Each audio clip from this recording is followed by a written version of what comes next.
Hi guys, for this video, we will talk about fraction.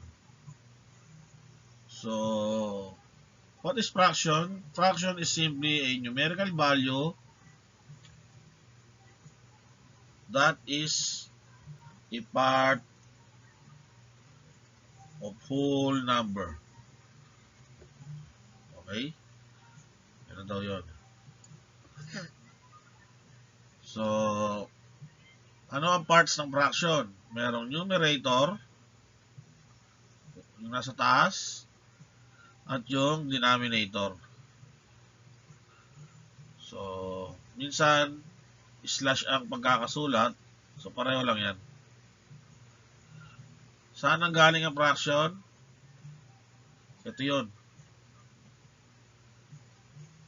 Numerator ay yung number ng let's say you are looking for the fraction of how this circle is shaded.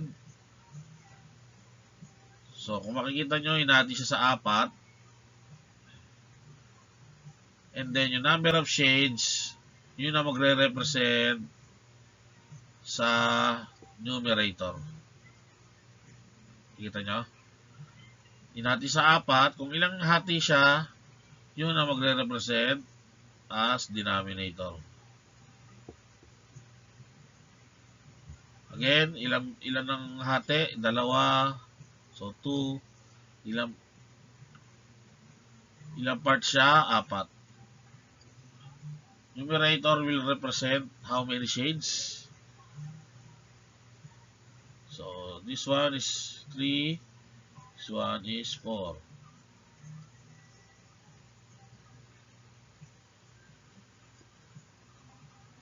Okay? So, this one, 4 yung hati, pero 4 din ang shade. So, 4 over 4. Okay? Diyan nakuha yung fraction. So, meaning, yung sinasabing whole number, ito yun, nagre-represent natin itong isang bilog na to. So, pwede nyo i-represent any shapes. So, simple trivia, any fraction with equal numerator and denominator is always equal to 1. Example, 4 over 4 is equal to 1. Okay? So, kung binigyan ka ng 5 over 5 is equal to 1 pa rin yan. 6 over 6 is equal to 1 pa rin. Okay? Now, proper fraction.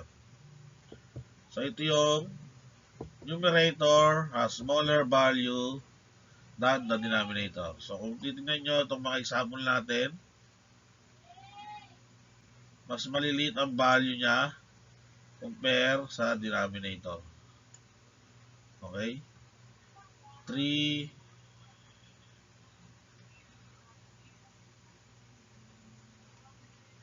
is smaller than 7.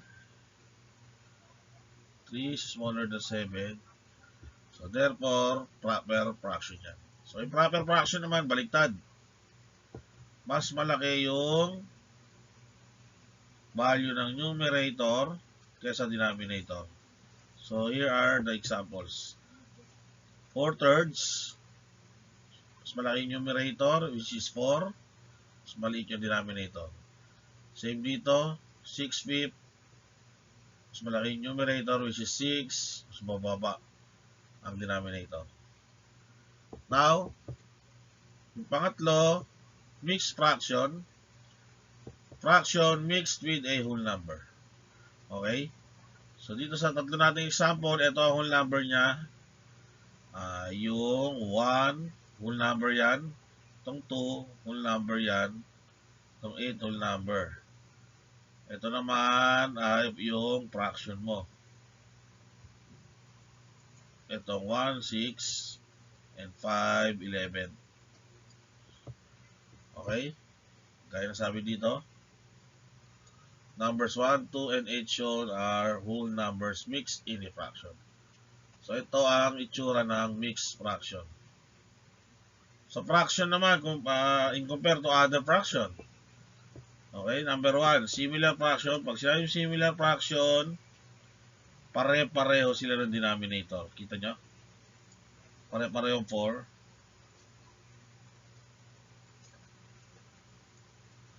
Okay? Kahit magkakaiba ang numerator,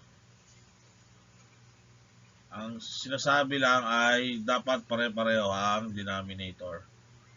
So, pare-pareho siyang 4.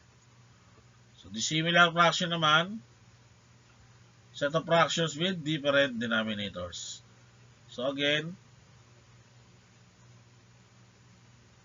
sa example natin, we have 4, 5, and 11 denominators. So, they are dissimilar fractions. Okay? Ulitin ko lang. Yung numerator, nire-represent niya yung number of part na maaaring kinuha o sinade or pinagatian. And then, yung denominator, kung ilang hati siya.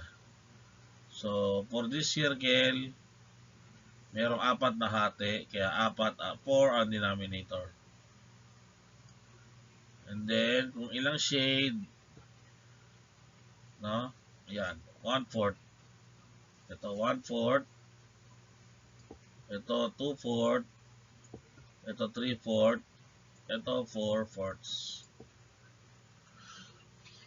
Okay? This is just basic topic sa math. So, I hope na may natutunan kayo. Kung hindi pa kayo nakasubscribe, please hit the subscribe button. Thank you.